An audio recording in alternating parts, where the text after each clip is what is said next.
notice I've slid my camera over here, so I have a new camera, I have a new setup. I guess you can see my face now.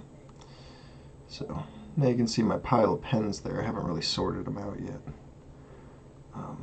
So I can kind of like show you around now, you know. Not that I necessarily would want to do that, but I have the capability. So my anti-venom's buried under there. Maybe I'll paint a new one. Maybe I'll just leave him buried. And, because I can do that. So, we got a new camera here. It's slightly higher definition. It doesn't take as long to focus, which is great. It's just a better camera in general. And now I have two cameras, so I can kind of have one on my face here. So that's better for your amusement, for the people who actually are watching. And then when I wanna block it out, I can just do that. See, isn't that fun? Okay, so I don't know why I would even need that, but just in case, like, I realize there's something on my camera I didn't mean to show. So let me actually look at my stream. I haven't looked at it. Oh, Jesus. I'm pretty bad at that thing. What can you see in the background? That's like my crane art and a painting I made for my wife with my aunt. Oh, did you share it, Saitama? Saitama. That's like One Punch Man's name, isn't it? Oh yeah, says Tony. What's up, buddy?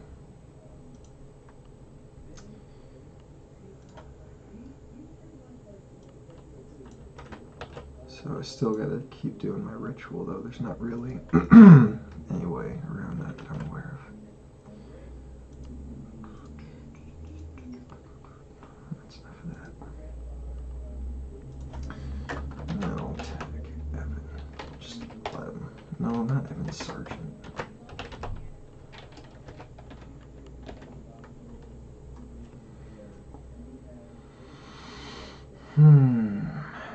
What's up, guys? How are y'all doing tonight? What's for dinner? Okay.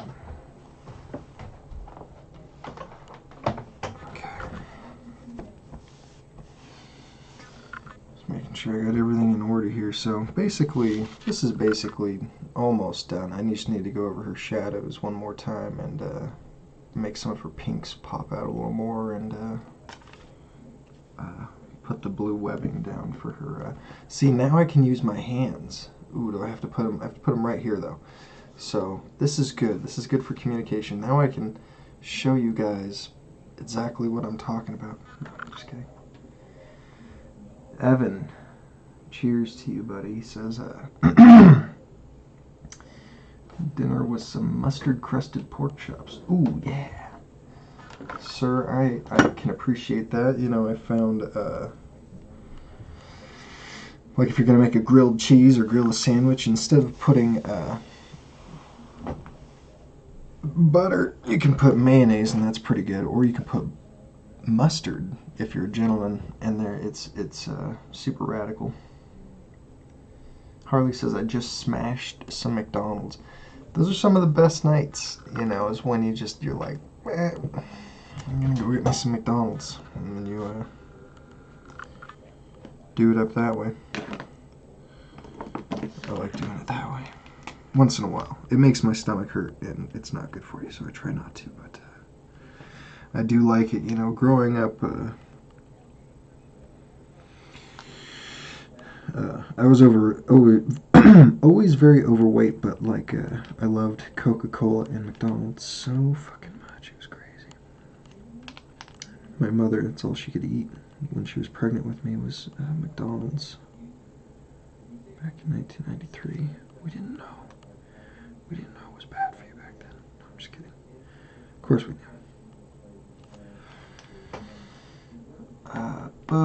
Jonathan, babe, oh, snap, son. Oh, he said, here, watch this, Jonathan. Watch. Are you watching?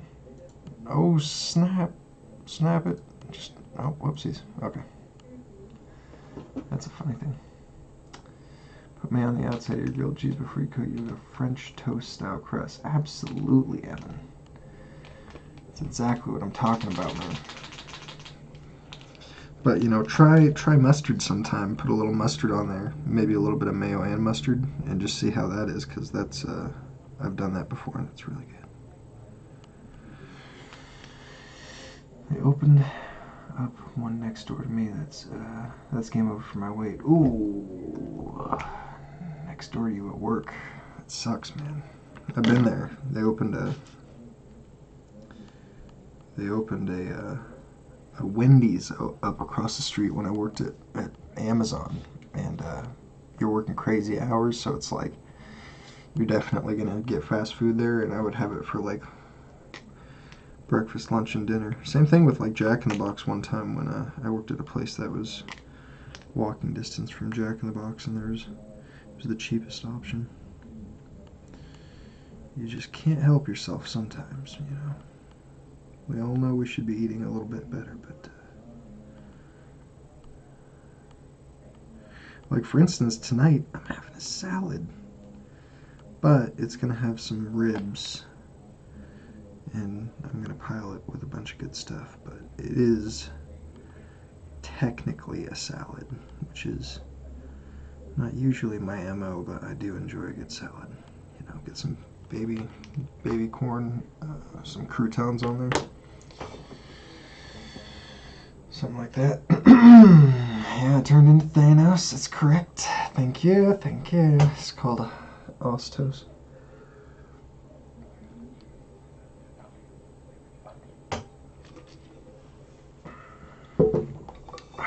That's when I'm in God mode. I like Thanos, you know, when we were talking about the Greek gods. Or I was telling you, I don't know if you were really getting a word in edgewise, but we were talking about Greek gods and Saturn, and the person who wrote some of my favorite stories, such as the Infinity War, the Infinity Gauntlet, the creator of Thanos, Jim Starlin, who also created a book called Dreadstar, which has a similar storyline to Infinity Gauntlet. He knows all about Saturn. I know he does because you read his stories, and they're basically trying to worship Saturn, and they just put in Lady Death or some other entity in that slot. And Thanos is basically the same name as Thanatos, and Thanatos was the Reaper that Saturn would send after you, or Kronos, you know, depending on your. I think Kronos had that particular character is his kind of like Silver Surfer is to Galactus. He's like a herald of a Vitamix Ascent 3500, which I've owned for 3 months, down from a weight. I chose not to say it. 290, still fat. Yeah, we were. Yeah, you know, we're all fat at different points in our life, man. There's nothing really to be too ashamed of there. It is good to try to be healthy. You know, I watched a time progression of this guy who like broke his back and he got fat, some Asian guy, and he was bedridden, and he didn't want to be, so he just started working out, doing like little crunches and little planks in bed, and he eventually fixed his own back by doing yoga and working out in bed. And when the doctors were just going to leave him bedridden for the rest of his life, and he was like super morbidly obese or something like that, and he fixed himself just by working out in bed. I was like, wow, I do not have that kind of motivation ever. I don't know if I ever will. Some hardcore motivation right there. And I used to be, when I was 18 years old, you guys, I was 385 pounds. It's not a joke. I was a big boy. Now I'm pretty small. Now I'm like, no, I'm not. That's a joke. Now I'm like, I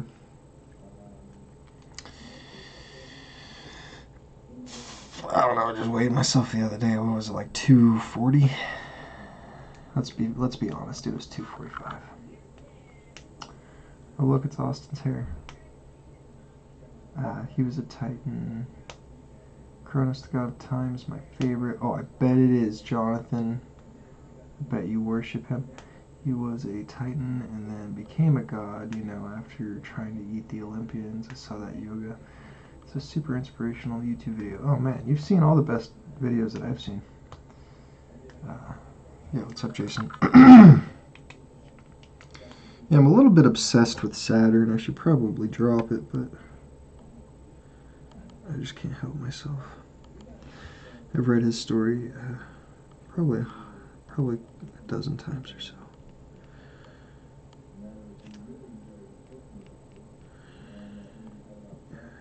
I like that Batman aligns with Saturn. It makes me chuckle. Batman is like the good version. He's like the Judge Dredd version. But Saturn is like the negative version. He's like a judge. He's kind of an a-hole.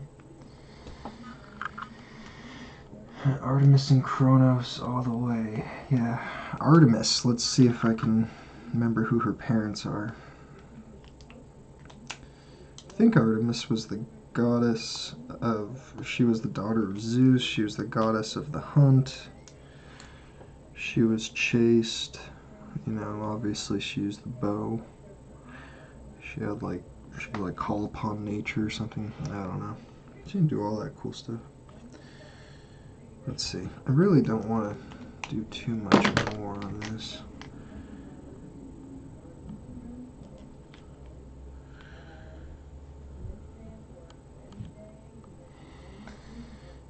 Oh shit, face cam. Don't say that.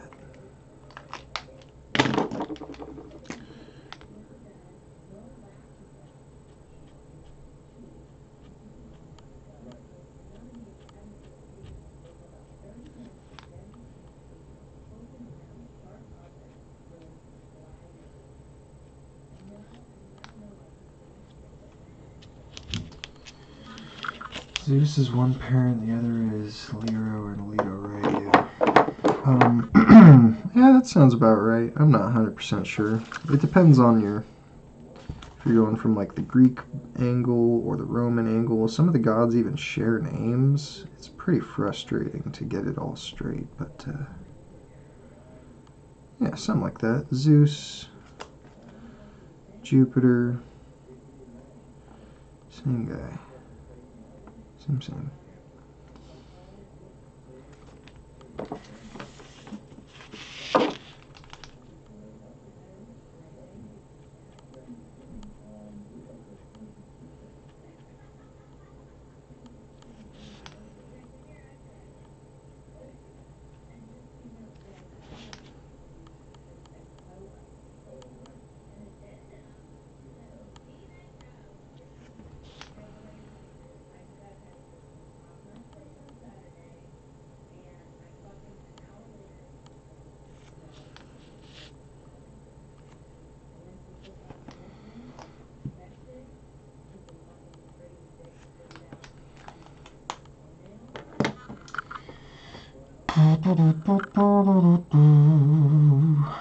Got a new camera, and that looks cool, man. Yes, I did, Martin. Thanks to Jonathan, actually ordered it for me when I needed it, so that was quick. It wasn't for free. He has an allowance of art money now. Jupiter's cock. Ooh, what the fuck? Titus Pulo Lucius Varanus. You got another reference. Let's see. Tito Pulo Lucius Varanus. Lucius Varanus. Titus Pulo. Pull tits, loose anus, Jupiter cock. I don't know. I can tell that's probably a British joke. Is that Monty Python? I don't know what you're talking about, man. Sounds funny though. What was I about to do next on this?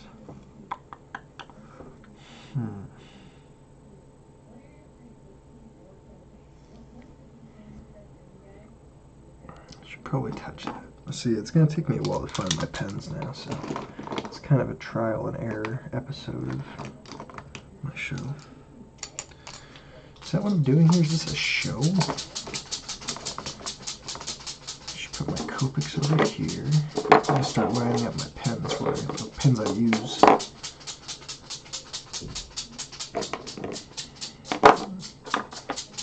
Half these pens I don't use all the time, but I need them all the time. I need them accessible, basically.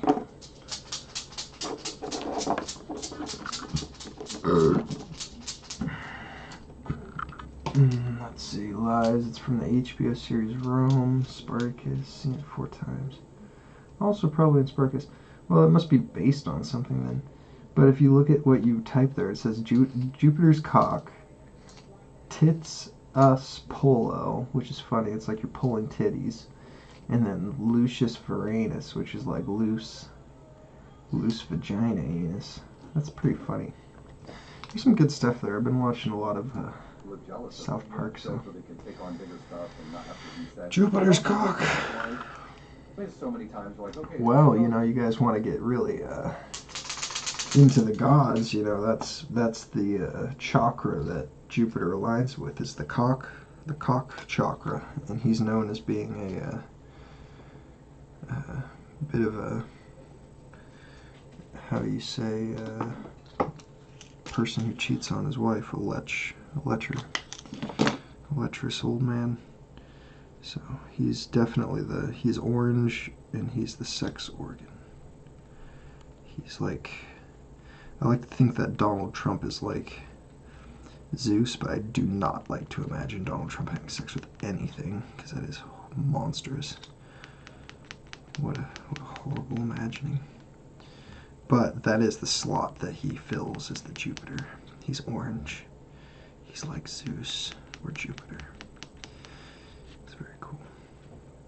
Which means that his dad was like Saturn. I could see that. We all become our fathers in the end. There's really no way around it. To a degree.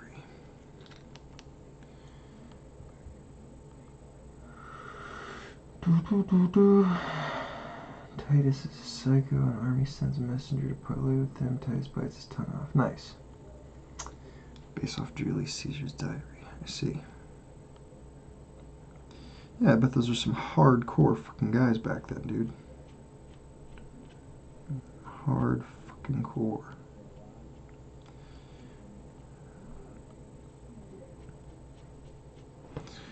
Life was a lot fucking different back then.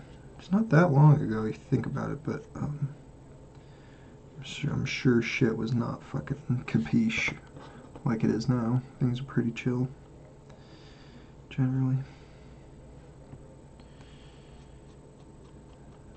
Some non-capiche times to live in.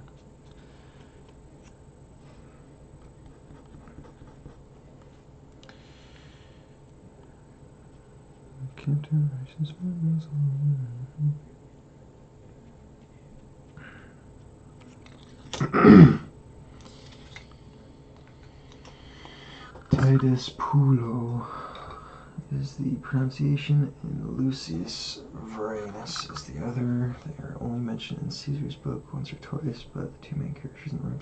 Yeah, but when you mispronounce it, it's even funnier.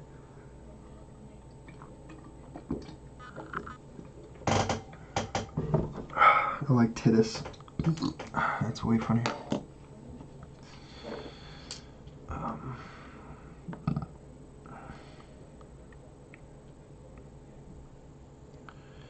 I think that's pretty good. I should probably just do this a little bit right here. See if I can make it better. I can make it nicer. Just a tad. Such a nice book. I want to leave it with doing the best I could with this book. As opposed to my other books, I don't care. I just kind of do a sloppy job. I'm just kidding. It's a joke. Everybody calm down.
Like the new aesthetic.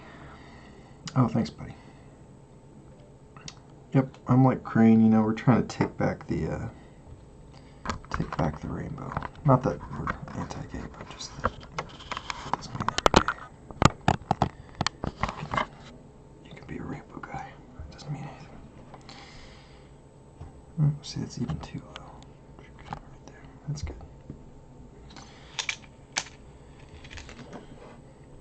I love the rainbow. Absolutely beautiful.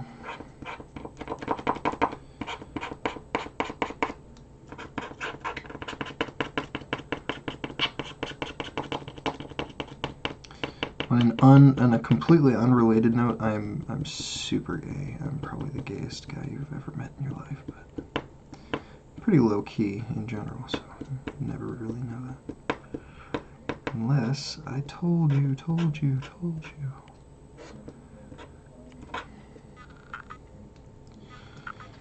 There's no one in this room, so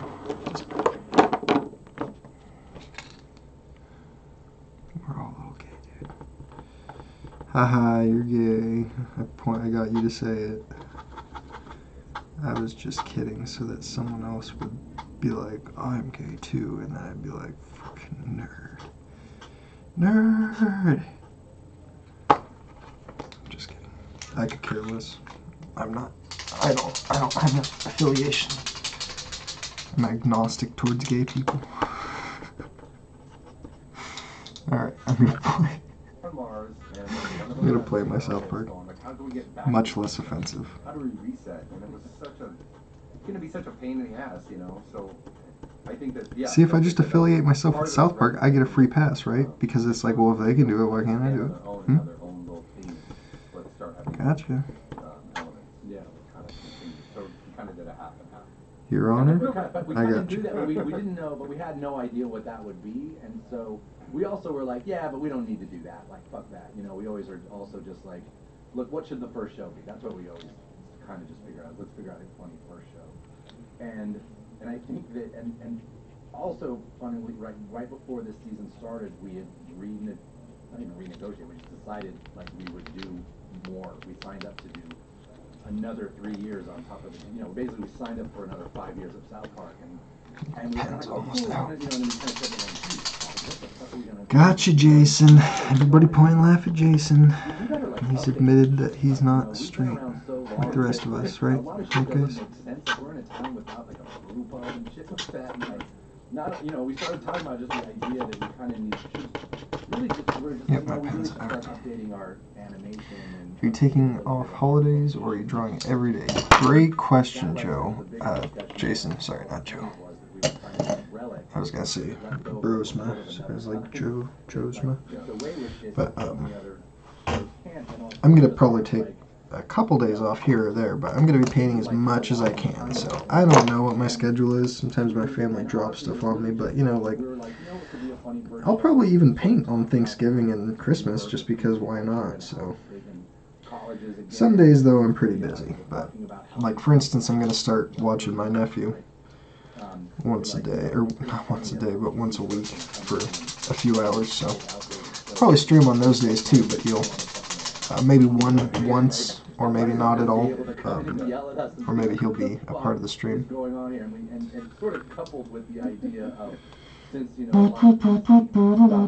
Every man should be his own god, says Nietzsche. I don't know if I agree with that. My personal view on that is that I think that if God exists, He made the universe, because it's really the only way to define God as the creator of the universe. Or else it's just a God, like a lowercase God. But like the God that created the universe also created me and everything in it, so like basically like everybody has permission to do whatever they not do whatever they want, but to be their own God, because we are all equally part of God, you know, we're all equal parts of it. Like combined, we are equal to. Doesn't even matter what you believe, just do whatever you want, man. It doesn't matter. Just try to do the right thing. The only reason I try to do the right thing is just because, like, it just makes things easier for everybody. Like, why would you want to make things harder? There's no logic to that, you know. Just make things easier for people. Yeah, it gets really complicated, but just try not to overcomplicate it, you know. The biggest trap is that when you think that you know better than someone, and so you take over their life. The only time that that's ever allowed is when you're raising a child and they're your ward. There's always like an exception, you know, to the rules. So that's the only exception to that rule I can think of. Evening all, new face cam, Austin. Thank you. This is a great camera. I use Logitech cameras, and basically just because they're the most reliable. But I got a camera that is high def, so I can use it for all kinds of whatever I need it for, and very excited for it, and thankful to have it. And now I have 2 cameras, and maybe that'll get me some more commissions, and my videos will do better, or something like that. So I think it's all part of it. Plus, I needed to update my thing, you know, a little bit, make it look a little nicer. It was kind of ghetto. This one's still a little bit ghetto, but I like that I'm building on it, and now it's starting to look like it belongs there, like it should be ghetto. Sorry, I'm gonna burp.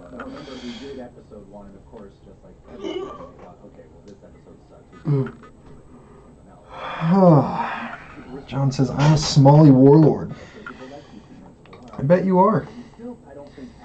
I bet anybody is a Smalley warlord when they're in Smalley. It's just like being a citizen down there. They just call them warlords. They couldn't take me out in Mogadishu. They ain't taking me out in Alexandria Bay, New York. You're making all these references, man. I don't know what that is.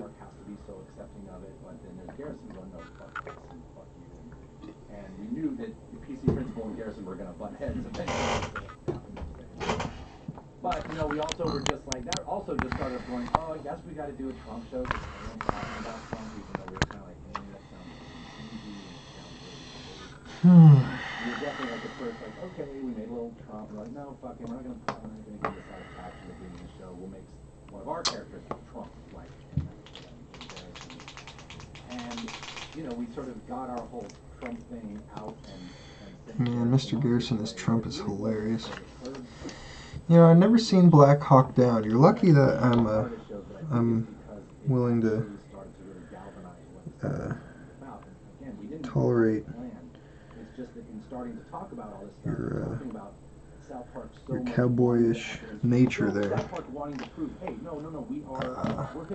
Jonathan, I've had, you know, I don't even know how to describe it. I've just had like no affinity for army stuff in my whole life. I remember growing up, I had two friends who were really into the army, and I think that really stressed me out as a kid, as I didn't want my friends to go away. And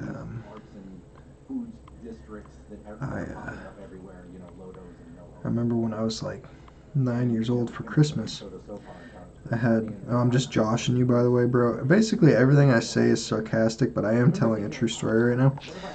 I'm not saying that you're lucky that I'm your friend. That's totally a joke, by the way. You know, so it's hard to get sarcasm unless you've talked to a person for a long time, but basically everything I say is sarcastic. But see, I don't want to do it. I just did it right there. That looks better. Go to that room just to sit there and listen to it because it's pretty awesome. But it's basically like, what was I about to say? Oh yeah, just that, like, I just always hated the army because it made me feel so bad. And I get it's totally necessary, but like when I grew up, for Christmas I got like all army guys when I was 9 years old, and I cried. I was like, I don't like army guys. My mom and grandma felt so bad. It's pretty funny.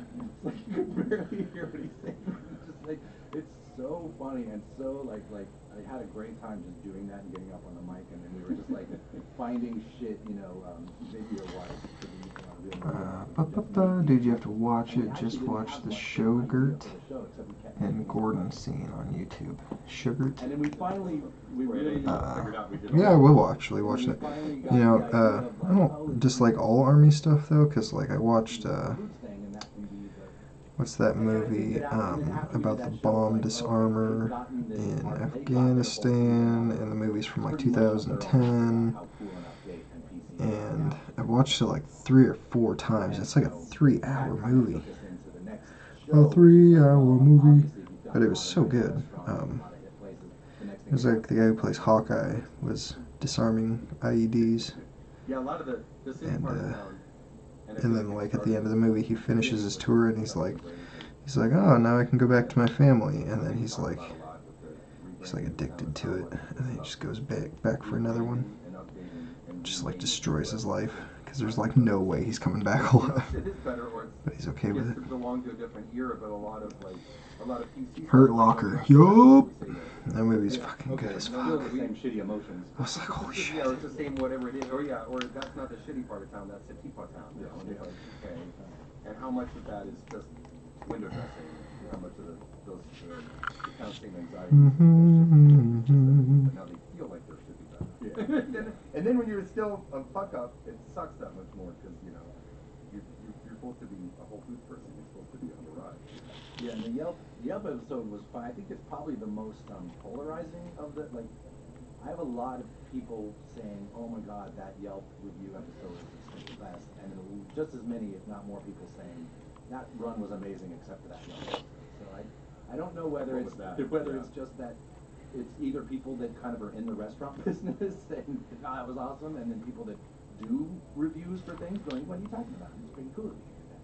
So I think it's people in the restaurant business, or anybody who's worked in the restaurant business, which is a lot of people. Yeah. That divide of, like, if you've never worked in the restaurant business, then of course you would go in and say, hi, I'm a Yelp reviewer.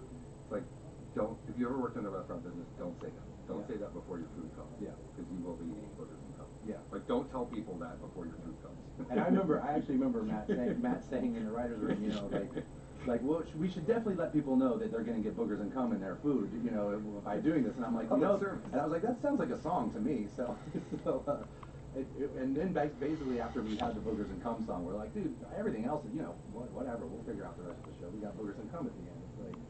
It's like a pretty satisfying song. And a lot of us have kids now, which is pretty funny. And it's such a catchy song that we all end up having our kids coming through the building at one point or another while we're doing episodes. And inevitably a lot of kids started walking around saying, boogers and cum. It's pretty funny listening to the 3-year-old saying that. But yeah, so then we got into Safe Space, which is funny because it came from I think there was only kind of one other sketch idea we had before we Let's see. had any of this, when we first got Kinda together just and her- talked about, oh, what could possible shows be? Her And we web's kinda on there. I had, need to like, kind of oh, go over funny her sketch eyeball ideas. again. I want to switch my Wrote pen this here short, because this one was and, out of ink. getting the dollar. These are both extra fine. Ooh. Ooh. And we're like, oh my god, now we've got a whole food. It's perfect. You know, so it's like, that just didn't sort of present itself. So we Wait, kind this of is got- extra and fine? it was great to start I have playing 3 around extra with fine pens out.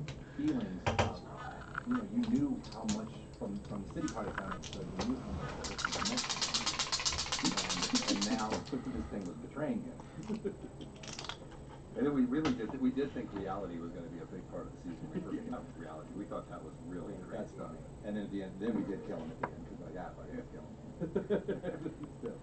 But, so yeah, and then, you know, we finally got to, which is interesting, was the episode with Tweek and Craig. And because we had That was sort of a different one. Yeah, That but was it, you know, ended up, of course, having a lot, it was great having PC Principal there to talk about, you know, basically, and for the town to be like, yes, this is so proves how cool and up to date we are. You know, and again, it's basically kind of the show saying, look how cool and up to date we are, we now have a gay, you know, couple on it. And so, and how, you know, how proud shows can be of themselves for having a gay couple going, you know, now. And, so it's just like, you know, we talked about that, but again, that had come from a few years ago. I was kind of watching this weird Yowie art popping up. Maxwell Davis says, have you ever drawn on a holographic cover like Infinity Crusader? No, I have not. You know, we just thought it was really weird. I don't know what book you're talking about, but like, for instance, like first appearance of Spider-Man 2099, Amazing Spider-Man 3, know anything, which I assume a lot of people don't know anything about that. 310 or 320 or something like that. That book is holographic as well. The foil Especially Tweek and Craig going, what the fuck? Venom Lethal Protectors, you can paint on them with acrylic paint, and it doesn't, and it takes it, and that's about it. That's about the only thing that you can use, so yeah, I can. But you got to use a practice cover to figure that out. So I did use a Lethal Protector foil as my test book to make sure that that works. But I'm pretty confident I could do that. I just thought that was really cool plot-wise. And the interesting part about it too was that we, you know, we actually wanted to just use all this Yowie art that was out there on the internet because we had all these foil, yeah. showing this stuff. I know for sure I can paint on foil.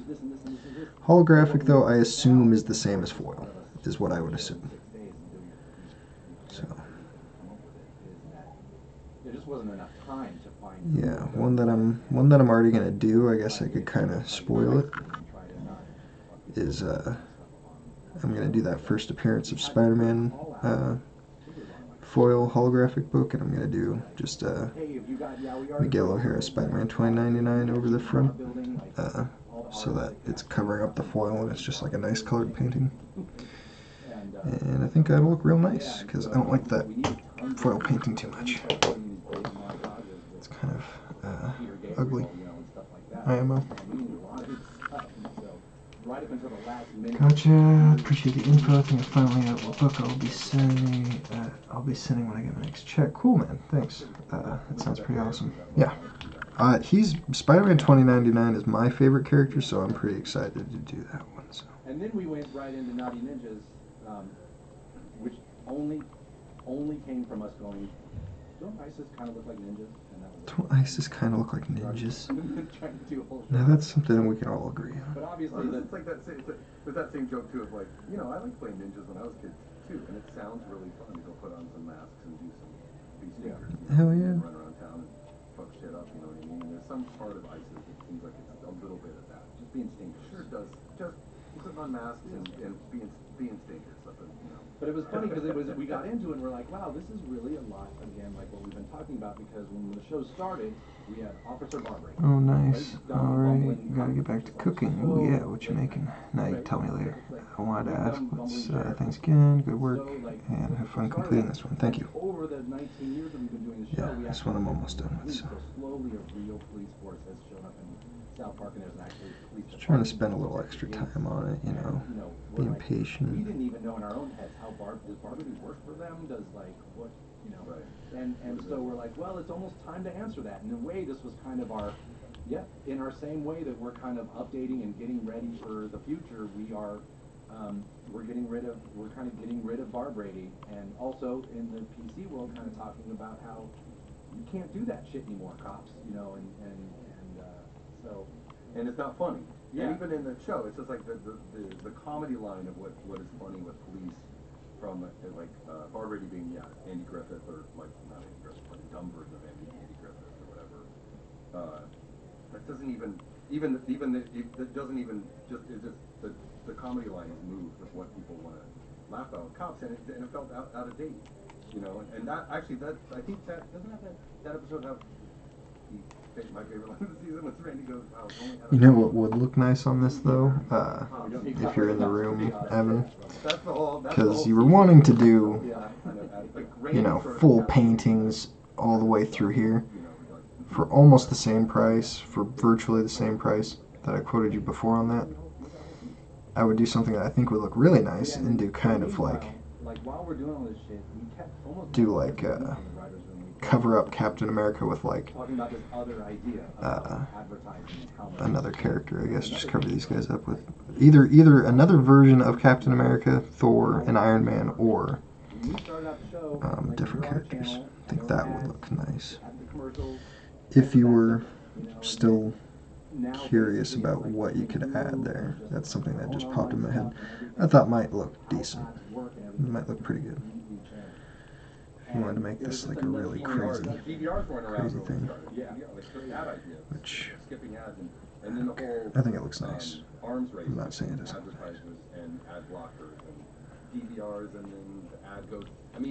I wouldn't be talking about it if I didn't think I would just be all pissed off and quiet. The idea of putting something in the lower third of the frame that they're like, oh, hey, it's just like such a douchey thing. It's just so douchey. It's like you're watching something. What the fuck are you doing? But now that's commonplace because with DVRs and everything, it's the only time they can get you. And so, I don't know, we really got off on this idea of doing like an AI, you know, kind of inspired by Ex Machina and Blade Runner, and this idea that ads gain consciousness and ads actually exist on, you know, replicants and ads that they don't know they're ads, and you know, that kind of stuff, and Ex Machina and Blade Runner and stuff. We kind of got off on that trip, and we decided to make a multi-parter, which was pretty sweet, but then a little hard in the middle. Yeah, no, it was pretty sweet, and then the middle really hard. So we decided like the whole season had sort of a serialized element, but it wasn't totally serialized. And then in the last 3 episodes, we went totally serialized, which I have to say I was a total proponent of, and I was totally wrong because it was fucking hard. And the difference between, you can see with every show except for the night show, except for because when we came back around and had done, every show has its speed. And the night show's the only one where we try to just keep all the balls going, kind of like other serialized shows do. Yeah. And kind of like that all the time. Yeah, it was hard, and it was really hard for us to do, and it was, we thought it was easy, but we thought it was, I don't know, unlock and be different and fun, and then instead it was kind of hard. Yeah, and actually we were almost super fucked because we did that, and we didn't feel great about the night show, and then we were getting to the 10th show, and we're like, fuck, we gotta just basically do that again, because we're just talking about all the same shit again, you know, and we don't know how to, you know, again, we didn't want to wrap things up, we just wanted to have some satisfying kind of like, okay, things are still around and things are still happening, but there's some kind of thing. And then luckily we just kind of came up with, you know, I think it was on Thursday, it was in the beginning, but we came to this thing going, you know, maybe, because everyone that week was talking about how everyone was going out and buying guns, and the whole gun control thing was back in the forefront. We were just like, you know, that's what this whole thing has been about now at the end, is everyone's like freaking out and paranoid, and wait, maybe this whole PC thing isn't what we were promised, and maybe this whole, you know, sort of Shitipa Town thing isn't what we thought it would be. And then, oh yeah, I gotta put sneakers on. That's right. I was like, I remember one more thing I was gonna do. Oh, and then everyone goes out and gets I believe we're gonna put some sneakers on, Miles. You can see I already put shoes on, but and then everything's awesome. we're gonna put some better shoes on. And actually, the title of it, which we should have stuck with, because I see I'm here looking that we ended up calling it PC Principle Final Justice, but we were gonna call it Gun Solve Everything, And that's really that's really more what the show was. It's like, okay, we've set all this shit up, we've done all this, people don't know who to trust, people are mad at each other, and then everyone gets a gun and everyone's like, oh man, these things are great, and they work out all their problems. And we're still there, and we know that, and we wanted it to be that, like, it's not like this whole advertising thing goes away, because we're kind of keeping that around, and the whole idea that the enemy is out there, and that ads are out there, and they are plotting their next thing they're always going to be there, and they're always going to want to, control us. But, and we knew that we wanted PC Principal to be back. We didn't want him to go away either, and so, luckily we came up with a thing that saved our asses on the last show, because I think we run more. The gun show was like one of my favorite. Yeah. And it's its own. Yeah, like that show's really funny. Yeah, and it's its own idea. So I think for us, we kind of realized we like to serialize some elements, but. All right, Photoshop rules, man. Now I got the big version of his shoe. Let's even flip it because I want it to be. For some reason, that last show got a lot of press. People, because it was about guns and guns control, and it was like, oh my god, look at this South Park gun control thing, dude. And so actually, a lot of people watched just that show. And so, if you watch just that show, it's fucking crazy, right? Because there's like advertisements that are people, and people talking about gentrification and how it's like PC culture and all this stuff, and yet people went right with it, going, yeah, no, that's cool. It made me want to watch the season. It's like, dude, I can't believe that you could watch that show in a vacuum and not just be like, what the fuck is this stupid shit? You know what I mean? Yeah. It becomes, and that's the thing with serialized shows, is in a way, and sometimes it's shitty and sometimes it's good. The show is always an ad for itself. The show is the tease to watch the next show. The show doesn't exist but to get you to tune in to watch again, or to keep going in the binge that you're in, and we've all fallen into that. So somehow we kind of did that, man. We sort of make an ad for our own show. Yeah. So it'll be really fucking fascinating to see what we do next season. I can't wait to see. Thank you very much for watching. All right. Thank you. Bye.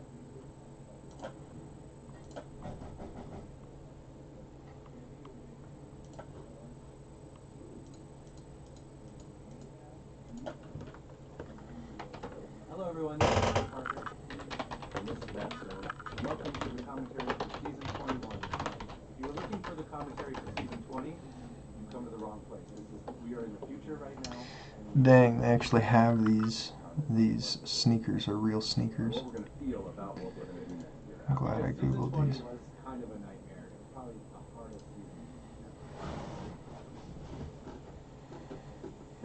So we're going to talk about future. We're going to talk about what we're going to do. There we go.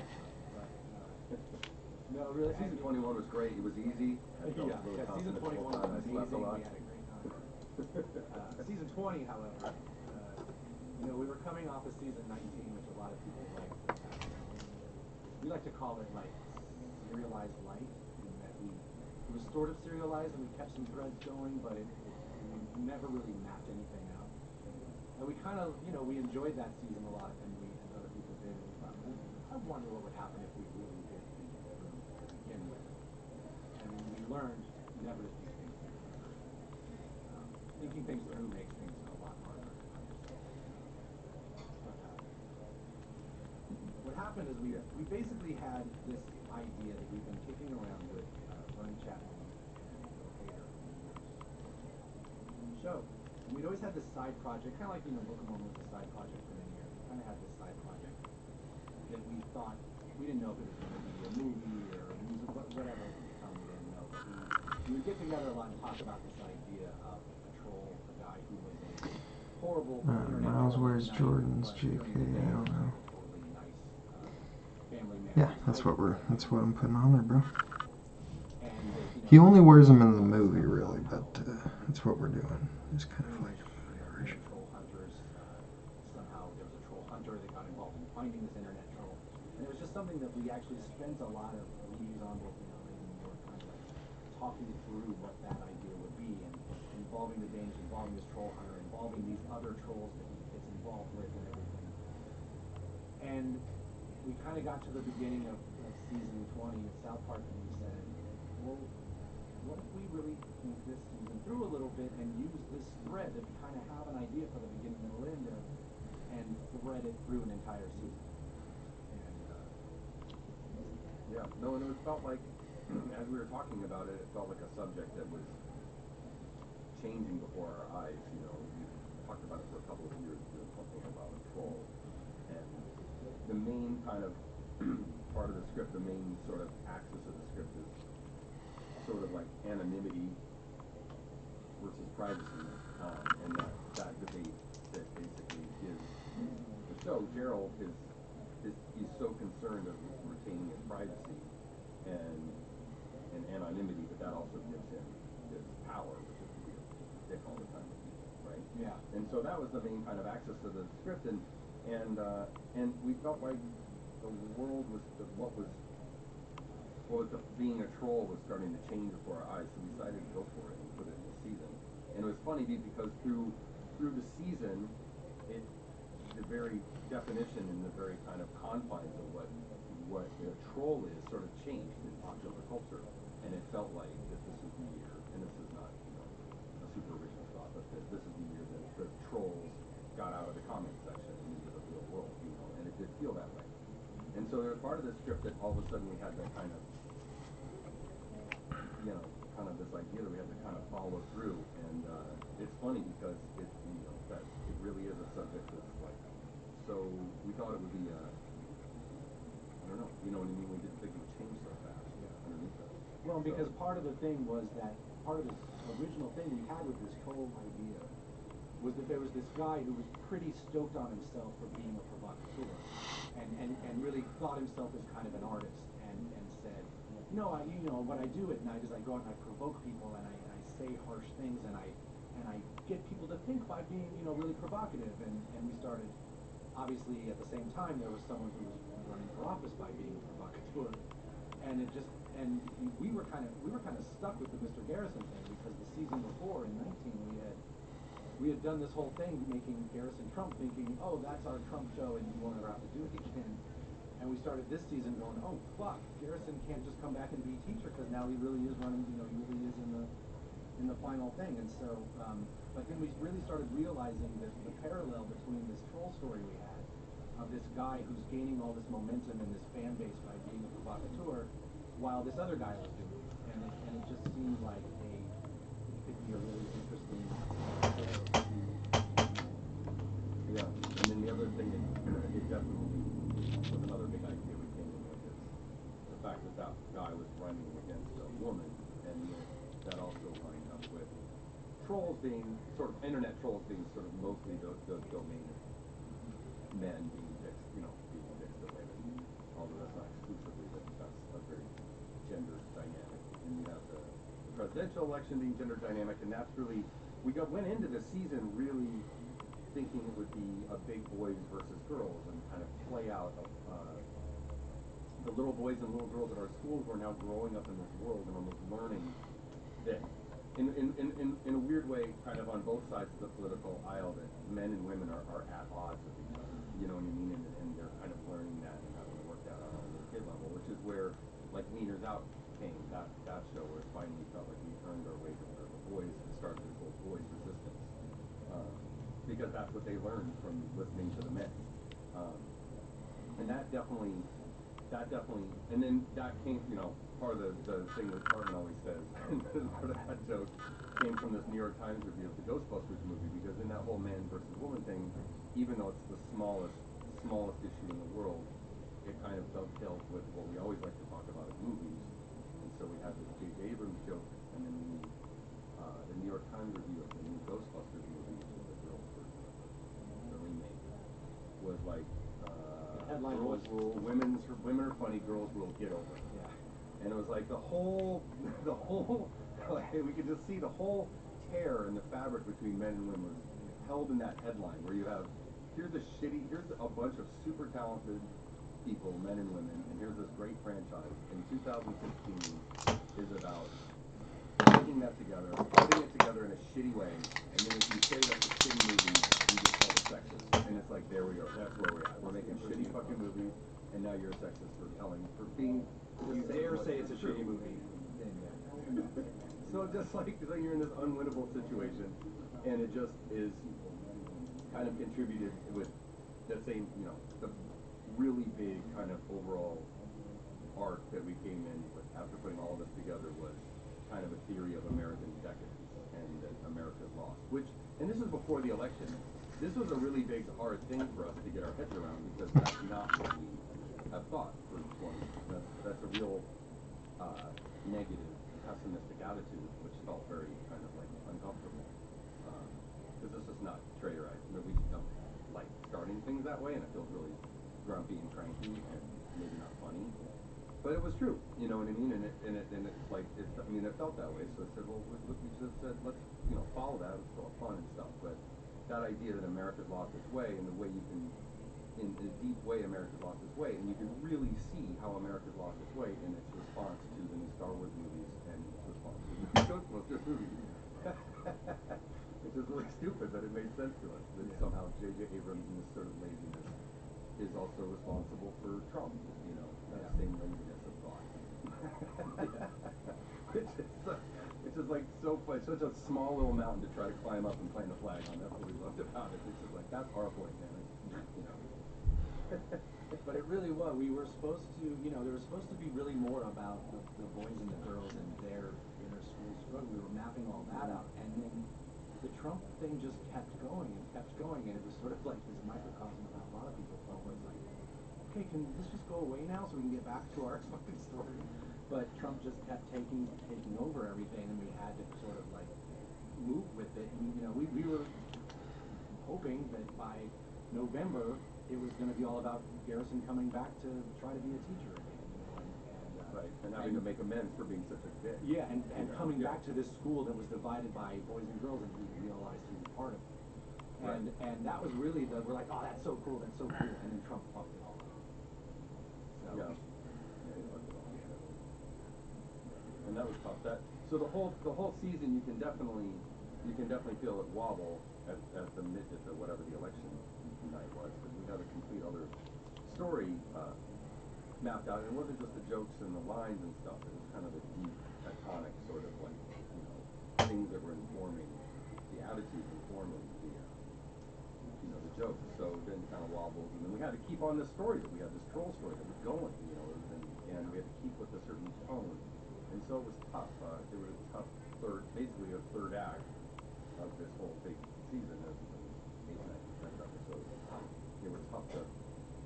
Yeah, it was always, part of the, really the only fun day on South Park is Thursdays, where we come in and we know we have a short day and we can go home soon, but we sit in the room in the morning and go, all right, let's just forget all that now, what do we do? And obviously this whole season there was never any forget all that. It was just, okay, where are we? What do we need to get to? And while it was totally interesting, and I think we learned a lot from it, like I said, it was definitely really hard. Yeah, it was tough to keep it. It was a tone thing, I guess we noticed that. But I will say too, one episode, what's funny is when we were wrong on like Clinton lost, and we were sitting there on Tuesday night with the show and going, oh fuck, like Trump's gonna win this, like our show's wrong. And people, there's a lot of people going, aha, South Park, you fell on your face, you made this prediction, and it's like, look, we've been through what, 4 elections? Yes. And we've been through 4 elections, and we've had 4 Tuesday nights where we had to call the election before, and we always did it the same way. We looked at the Vegas odds, because Vegas is never wrong. And so, like, the guys that are spending the real money, all you got to do is go to Vegas and see what they're doing. So when we were doing it with Obama, when we were doing it, whatever it was, we always just said, well, what does Vegas say? And if Vegas was saying it's 6 to 1, we're like, okay, let's do the show. I'll put money on that.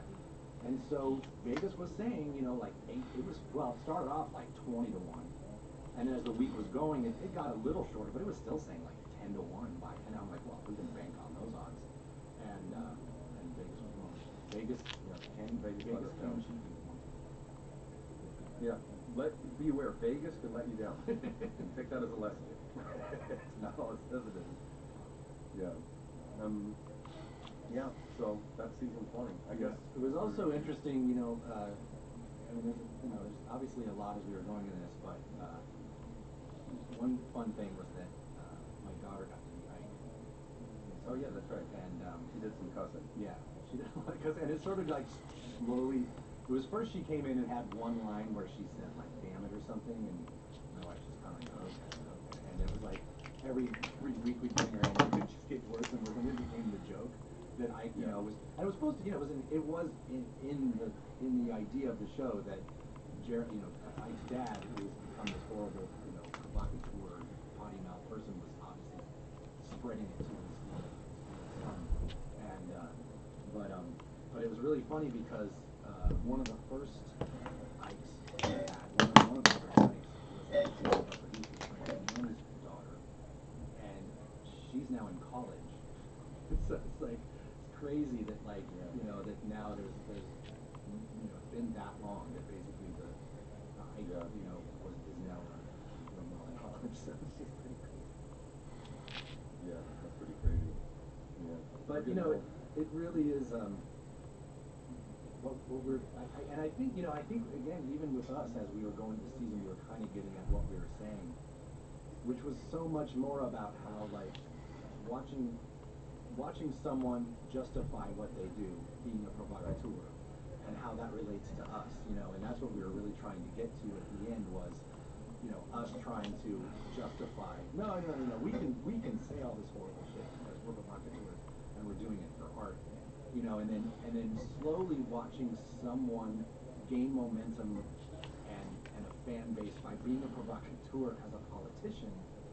And that's really what we meant. You know, lately we've been joking in the press that you know there's just no we're not going to make fun of Trump because we can't do it because it's a provocateur making fun of a provocateur, and it's like it's supposed to be the provocateurs are the ones you know on the fringe and on the side going, yeah, but hey, what about this? And everyone's going, all right, guys, shut up, you're assholes. And now that person is president. So it's just like it really is more a joke about like just how hard that is, you know, how hard it is to be a provocateur and a provocateur. I mean, that's why in the season it was interesting that we had a troll provocateur, Trump provocateur, and us as provocateurs, and we're trying to talk about all the same idea towards the end. Yeah, we thought it was important at the beginning of the season to talk about that, where we lie on the spectrum. You know, like being just saying, like a racist joke, or a racist joke, where that line is spectrum, and like some of these internet celebrities who are just exist to piss people off and little celebrities. And they say something that's sort of performance art. It's like where does South Park's on that spectrum, and then there's Dice Clay, who's like somewhat of a constructivist, but then you know what I mean? He kind of became who he became, and then you have somebody like Milo who's like further out, and Andy Kaufman, and then all of a sudden you have somebody who's actually in his suit and tie, actually on the ballot. And there's a continuum now between those forces. So it was kind of important at the end of the season to just say, no, we're professionals, leave that shit to us. You know what I mean? We, you know, like, God damn it, we're funny, and this is not funny. You know, but it's sort of we kind of throw up our hands and go, we don't know. It's just there is a difference. So we're kind of begging mercy of everyone to go. There's a difference between doing something within a frame and a context of something that's art, you know. Well, it's also like people at some reporters would ask that question of like, you know, you guys provoke and you say, you know, you say provocative things to get a big reaction, and what's the difference between you and Trump? And now we're like, he's president. Like, that's it. He's looking for you don't need to go. power. Yeah, he's actually trying to change politics. And so it's just pretty funny, and you know, and that when it sort of got around, it's like, oh, they're not. That got twisted into, oh, they're not going to make fun of Trump, like they're going to back off of him. That's fucked up. And it's like we actually said almost everything we wanted to say about Trump in season 19 in the episode.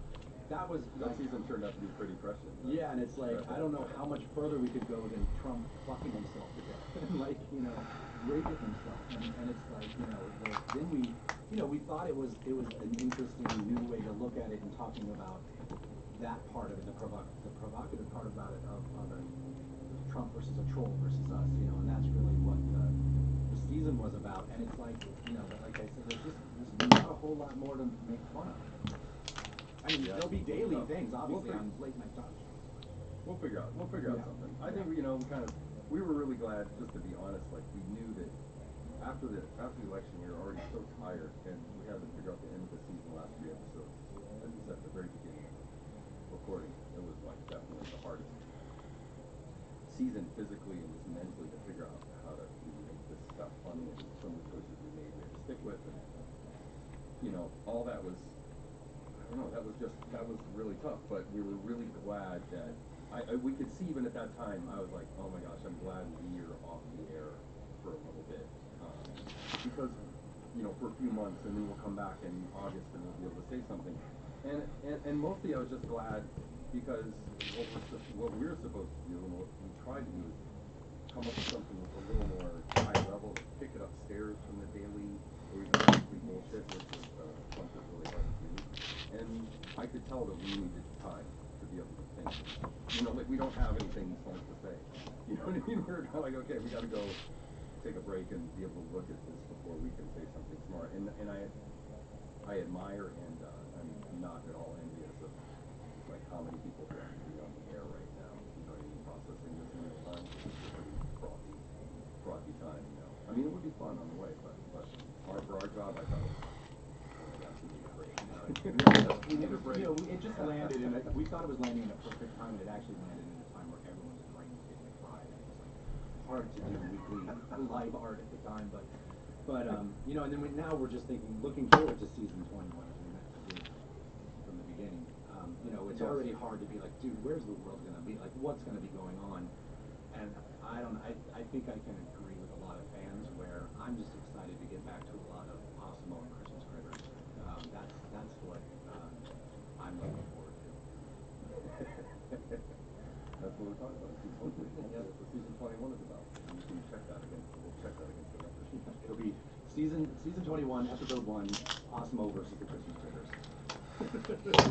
Pooping on each other's dick. Pooping on each other's dick. Yeah. Hey, poop on your dick. So anyway, thank you for listening to our commentary. All right. And Thanks very much. thank you. All right.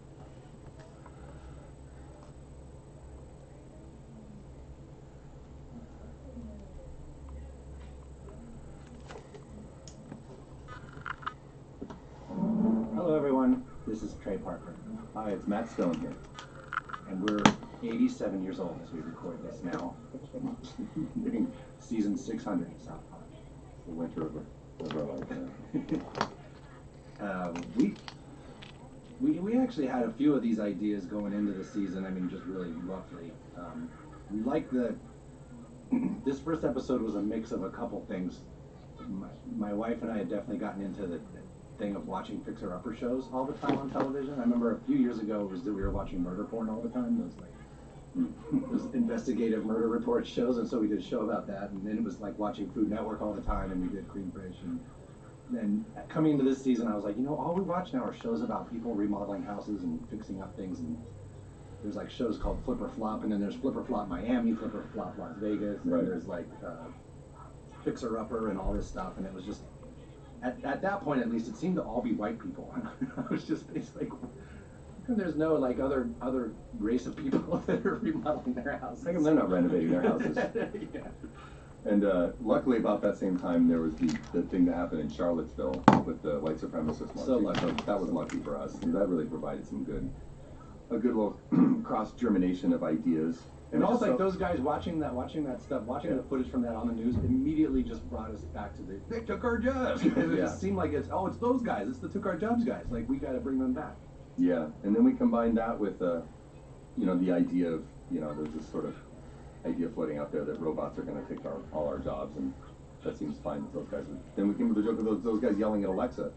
But I got an Alexa at my house probably 6 or 7 months before this episode, and it definitely had that thing of like, the kids love it, but sometimes it starts talking in the middle of something. Sometimes you didn't mean to trigger it, and I always thought, because remember I wrote you, it was like we were out of season, but I was like, someone should do an episode where we just say Alexa a bunch, and it fucks with people's Alexa, and I just thought someone would do it by there, but luckily no one had done it. by then. Now everyone's doing. Now there's a bunch of commercials with that. Yeah, But we also, in talking about it, we're like, oh, let's get.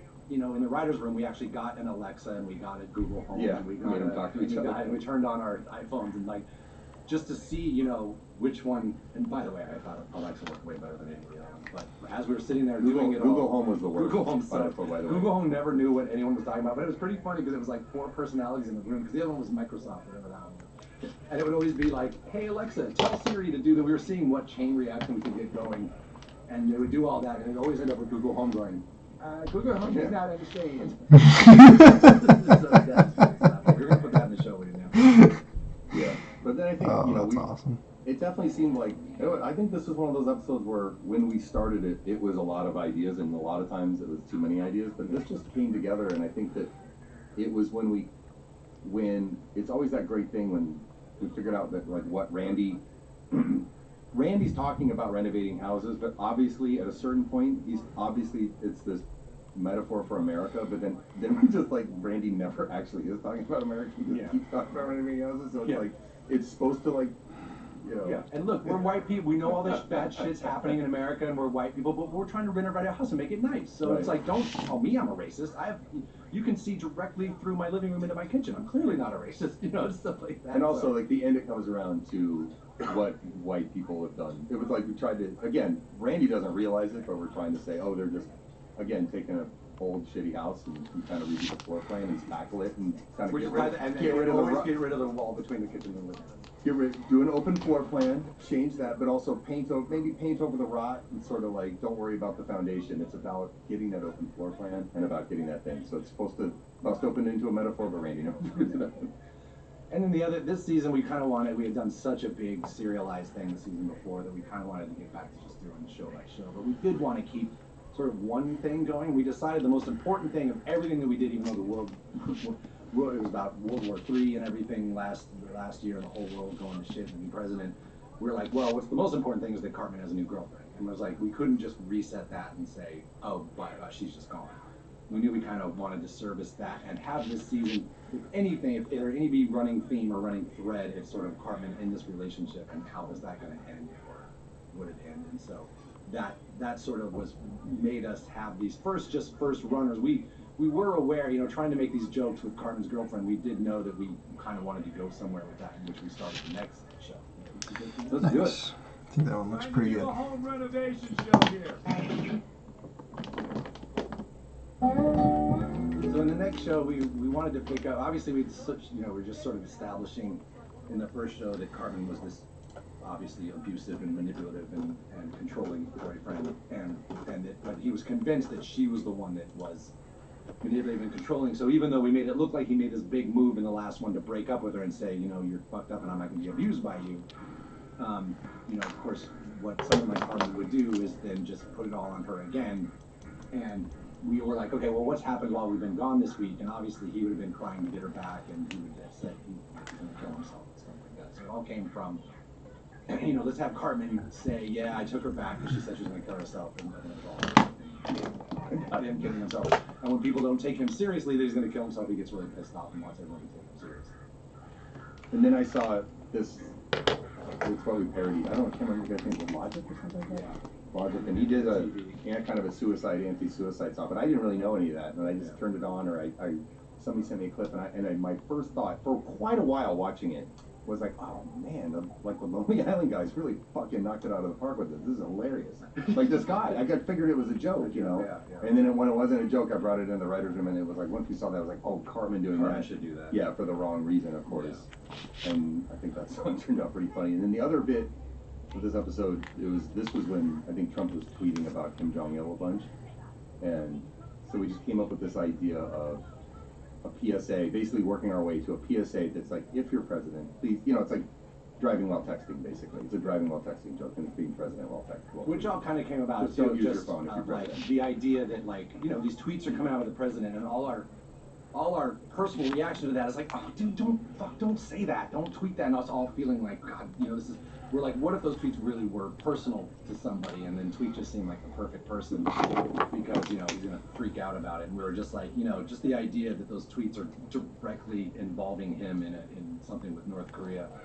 But it was also, you know, we made the decision before to keep Tweek and Craig together, even though they're not really together. You know, it's just like they're kind of just too young, but they are together, and they're quote unquote gay couple. Yeah, it's just like unremarkable now in a cool way. Like I really like their relationship now because they definitely are more than friends, but it's like it's not front and center that they're not sexual or anything. Yeah. But it was nice because it just gave us this. They're a couple, so we can treat them like a couple and do couple issues like this big issue of, you know, one person wanting, which is usually the woman. I shouldn't.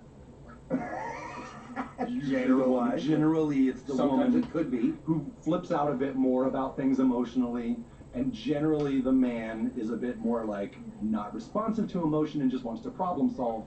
Right. And so we had experience with that, where the one side of the relationship, that sometimes the woman being upset and being like, look, I'm emotional, I want to be sad, just be sad with me, be angry with me, let me do this, don't just immediately problem solve.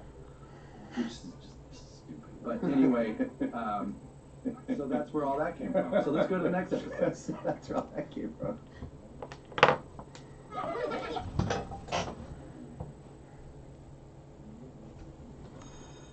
So we've been holding out a lot of years to do our Columbus Day special, and People have been waiting for it. we finally did our Columbus Day special, which was, we actually debated this being the first episode, but then we decided, let's put it closer to Columbus Day. Experience with that, where the one side of the relationship, it's sometimes the woman being upset and being like, look, I'm emotional, I want to be sad, just be sad with me, be angry with me, let me do this, don't just immediately problem solve. Which is just stupid. But anyway, so that's where all that came from. So let's go to the next episode. That's where all that came from.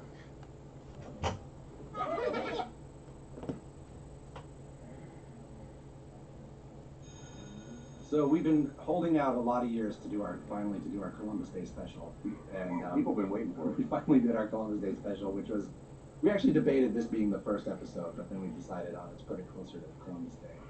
But we had the idea, I think really the entire thing first came out, well, there was the big toppling of the Columbus statues. And other In statues. LA, because Yeah, we're in LA, and LA made it, I think officially in LA County, Indigenous Peoples Day. Instead of Columbus Day. Yeah. We're like, okay, well, so we basically, that's sort of what started it, but then it was also in talking about all these commercials for these DNA tests, and they're not so much anymore, but even just a year ago, like so many of these different companies that do these DNA tests were so like blatantly, like this thing that we parody and this thing we make fun of in this commercial is barely even a joke of what they really were, where it was basically like, Well, there's some lady who finds out she's Native American. yeah, and it really is like, oh my god, I found out that I'm Native American. It's like, oh, so now you can go around saying you're Cherokee and how abused your people. There's a have black been. woman who finds out she's from Ghana, and now she Yeah. just dresses like a Ghanaian Yeah. kind of woman. Yeah, It's like, oh, just come like, on. fucking come on. And so, so it was really, it was pretty funny because once we had those sort of two ideas of, making it seem like it's just Randy being Randy and so pissed about the Columbus thing, and then finding out that he basically He's covering was up. super into Columbus, like way more into So I have Columbus to answer than this anybody was. message. I'll be That it was another sort of back to metaphor finishing for my us, sneakers where here in a it's minute. like sort of I'll give you looking a zoom in on what what we did it 10 looks years like. ago and being like, dude. And Randy I overcomes. think it's pretty close. You Yeah. can Google, just Right, Google right. Miles But it's also, I Morales. think, like, no one's ever fucking been into Columbus. Yeah. Now, there are certain, Jordans. I shouldn't say that, some populations And, do this, but now it's that thing. You'll where, see what we're dealing with here. You can't even remember the day. Yeah. I think they That look was pretty the good, joke we were especially trying for to do, being just that the size of my thing. pinky nail. But It was 10 years ago. Like, everyone was super into Columbus. Like, everyone did Columbus parties and dressed as Columbus. It's like, no, dude, that was just you. But I remember in the room we came up with this idea of Randy, like, trying to prove that he's got Native American DNA and making out with this Indian. And once we had that, like, we literally could have done an hour-long episode about him and Yeah, his Indian. and then We the had- Indian falling in love. Yeah, and then the Indian falling in love with him. And we literally meeting his had, parents and stuff. we had 2 more scenes. We had all these other scenes of Yeah, it him must be going sitting to on the my Indian, like him head. breaking up with the Indian and getting back with the Indian and all this stuff to try to prove what he is. We had all these other Indian scenes. And we're like, well, we either need to do an hour show or take a Very nice, very nice. The other thing we had in this episode that I thought was very cool, because actually since this episode there's been more about how culturally advanced Neanderthals were, and that, like they said, just like last week they had a big thing where they found art, like Neanderthals. Oh, do you want to see another close-up? They had sign language. They It's had going to show you what I'm culture, doing they with had the art, suit. and I love that And then concept. if you wanna, that, like, look up know, the of all sneakers, you can even see talking about indigenous people, kinda- the original, like even back. That human one's not beings, like, done. we killed Neanderthals. Yeah. Like the very first thing we did We was all get did. rid of the. There was other intelligent life on This this corner planet. right We just here. fucking got rid of it. Kind of looking at his booty, So, apparently. Anyway, But then again, so- Captain America's looking at his crotch, so. So That's what we got during so this far, episode, so this we're almost was done. the I'm gonna beginning put a little of secret because remark on the the back butthole after I was turn off the coming video. out. And we knew we Let kind it of wanted dry, to do something obviously. to help set it up a little bit. Because the It's a little game blurry when the autofocus is trying to work. Just needs a kinda little started tweaking. We can work on after that. this big fight had happened, Yeah. and it started this civil war. Probably my lighting And we has could never more to figure out where in do the with game that than to put anything. That scene to put the scene. I've Where been they all messing with break my up. lighting a little bit And today, so it's kind of this and idea of like, well, let's try to do it as a show. So see, it's really just the messing first with the time I'm lighting trying made to it really do the work auto. backwards from a show and say, all right, Auto we know what zoom. the end scene is. We had the Get in zoom, auto long zoom. time, and we just kind of had to. Unfortunately, I was looking it up, and there's not really a This is camera our made second for streaming Facebook. that doesn't do the auto Turned zoom. into a Facebook That's like show a nicer because, camera, so gosh, when we did the kinda first tricky Facebook to show, which we probably did 5, 6, 7 years ago, it seemed like the find thing what about you're looking Facebook for. was, oh boy, it calls But people this friends one's who aren't fine, friends. it's good That was- enough. I think that was sort of Yeah. the point of it. But now, this one is really like, kind of about, Flutters at least, using Facebook exactly the way it's to be designed to spread lies and disinformation about the other boys. And so we play out this whole thing, and then Mark Zuckerberg comes to town and talks like a kung fu movie. And the whole first idea with Mark Zuckerberg, for some reason, we Oh, were- it was a blocking, I keep blocking him. yeah, but it was yeah, he can't be blocked. There was a That point where his- he yeah. couldn't, you couldn't block Mark Zuckerberg. It was like a bug or something in the Facebook thing, and if he was you could not block him. He was the only person. He was unblockable. Yeah, so that started this whole like kung fu joke. And so first we did his voice as there was this old Saturday Night Live sketch with Bill Murray as Yeah. Hercules, where it was all dubbed over. And it was the same thing where it was like this dumb, like, why is that Oh, all looks dubbed over? And I guess good. because There's they to be a were all, way to like, get it like that all the time with the autofocus or something. I cannot live this way. Yeah, but none of us Yeah, I'm watching not it sure. knew there was any reference to it. It was just Bill Murray as Hercules, and for some reason I someone can, else was dubbing his voice, going, "Is that Bill? Is that See Bill?" if there's a software I can So that's download. basically how we were doing Mark Zuckerberg for the That will longest give time. me But it's like more trying to do options with the something camera. that played down that much in South Park, where everyone's talking so big and so There's loud, it no just seemed really physical weird. We decided to go like do the same kind settings of on the idea camera, no before. dials or Kung Fu switches or voice buttons because, to speak of. and again, playing up with the thing that like I'm unblockable. I can just come into your house and eat your food, and you can't do anything. Unblockable. And then the everyone's wondering the what's my style, what's your style thing actually comes from Enter the Dragon, which when I was a teenager and super into martial arts and stuff, there's this Bruce Lee movie, Enter the Dragon, that early on in that movie he's on a boat heading to this island where he's gonna compete. And this guy comes up to him again. I think that guy's voice is dubbed too, but he basically just comes up and he goes, sort of threatens Bruce Lee and says, "Hey, let's fight." He's like, "What's your style?" And it just always stuck with me. And I used to, even as a teenager, me and all my friends would always go, "What's your style?" So I got calls from all my friends in high school after doing this episode, going, "Dude, what's my style?" It's in the show. Finally did it. Yeah. Finally did the style. It's funny.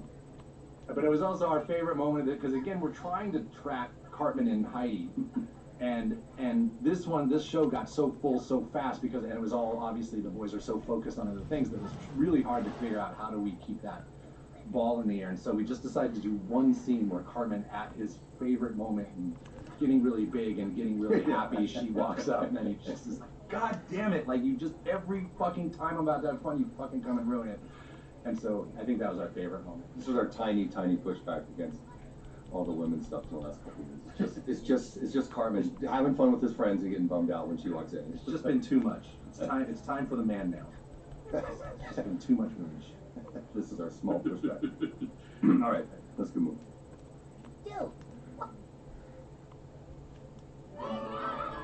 So this is Hummels and Heroin, which is our big elderly folks and drug episode, and It's super funny. And this also was obviously, I mean, kind of the beginning. I think that first scene was inspired by, there was a New Yorker article about the opioid crisis of something happening like that, like at a kid's birthday party. Yeah. So sort of inspired by that, but ultimately we just like the idea of bringing back Stan's grandpa and well, and how much an old folks home can just seem like a prison Yeah. in the same way that it's just sort of sad and you're waiting for people to visit you. and Stan being kind of fucked up over that and feeling like, is this like we just put him there, we just locked him up.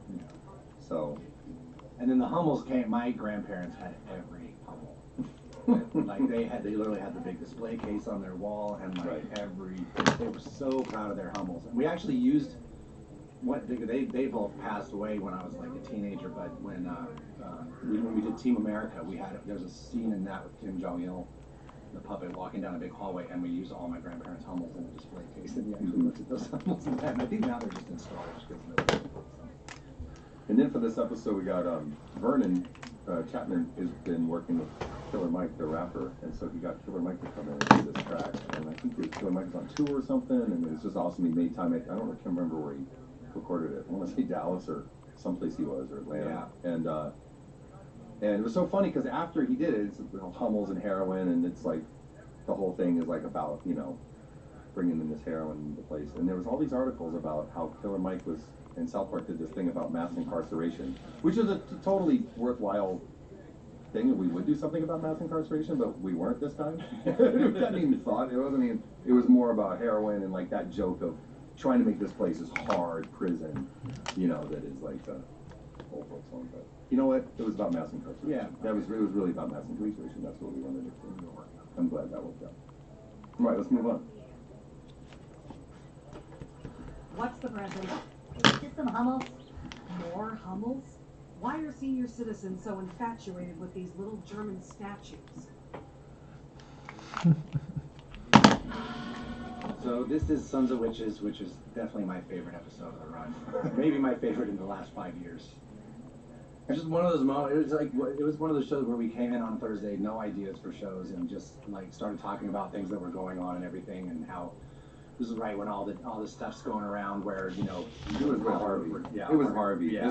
This is right after. Yeah, right after all that came Harvey out. really. And that big you know, story and came if you used, you know, and it was like, oh, who are they coming after next? And if you used the word witch hunt, people got super pissed off. You know, it was like, this is not a witch hunt. This is, you know, it's like cool, but it was like that whole thing of like, okay, let's do a show where you can't say the word witch hunt, and so we started thinking of the whole thing. It was just one of those shows where like within 10 minutes.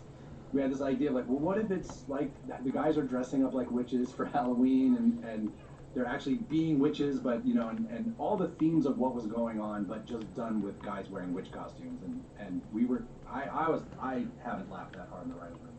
Yeah, it was I think on the second episode, Put It Down, that was the one where we were returned to form because like we ripped on Trump in the proper context, right? And then this is where we kind of like lost our form in everybody's eyes or whatever. But to us, it felt like very much like, you know, we talked a lot about, this was, what does it say on here? October 25th. I think Harvey, that thing broke in October. Yeah, I think so. It was really fresh and it was really horrifying. And every day you wake up and there was like another woman that come forward and you're like, holy fucking shit, this guy's been like a serial murderer within our midst and like within, you know, for us, even our industry and our town and all this stuff. So it was a little bit like, we thought that the episode would be cool everything in they a read way on that TV. like, you know, hey, there's a real fucking witch Everything they see running on around. TV. Yeah, there's You know, an we actual thought, witch. yeah, we thought it was basically like people were saying, hey, this is a witch hunt. It's like, well, there is a fucking witch running around. His name's fucking Harvey. Yeah. And so you can't really say that. And then the men are constantly like, kind of like us and kind of normal dudes, like, oh, what's the big deal, you know? But like, you're dressed as a witch. You're, Yeah.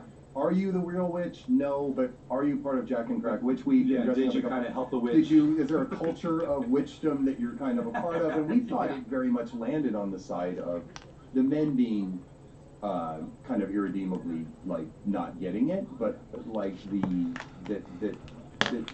men are sort of responsible and not really taking seriously the fact there's a real fucking witch cruising around eating children and stuff. So It was pretty funny because some like during the season, and this show was sort of a curveball, but like during the season it was funny because there's so many reviewers and people that would like, as long as we did something that ripped on Trump, they would say, oh, it's a return to form.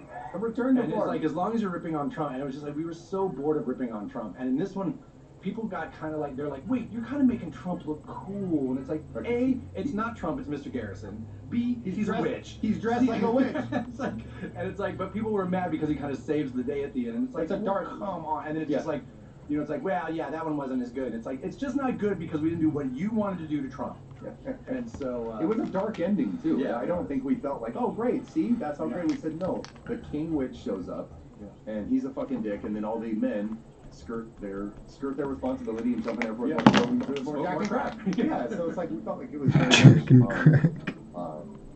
and it's kind of, you know, whether it's on the right side or wrong side, we thought it was funny, and we thought that it was just funny to watch people go, what are they trying to say with this thing? It's like, dude, they're dressed as witches. The party's over. It was a good party, but it's over, guys. Yeah. Jack and Crack Witch Week.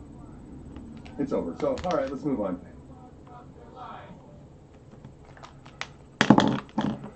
So, this episode is where the Cartman Heidi story finally kind of bubbles to the front. And partly this is- because we knew we had only yeah, we had to like, well, we knew that we wanted to, like, once we started it, we knew where we kind of wanted to end it, but we kind of wondered where to start it. And so this is definitely our episode that we are doing a political analogy, but with Cartman and Heidi, obviously, who is picked a bad guy.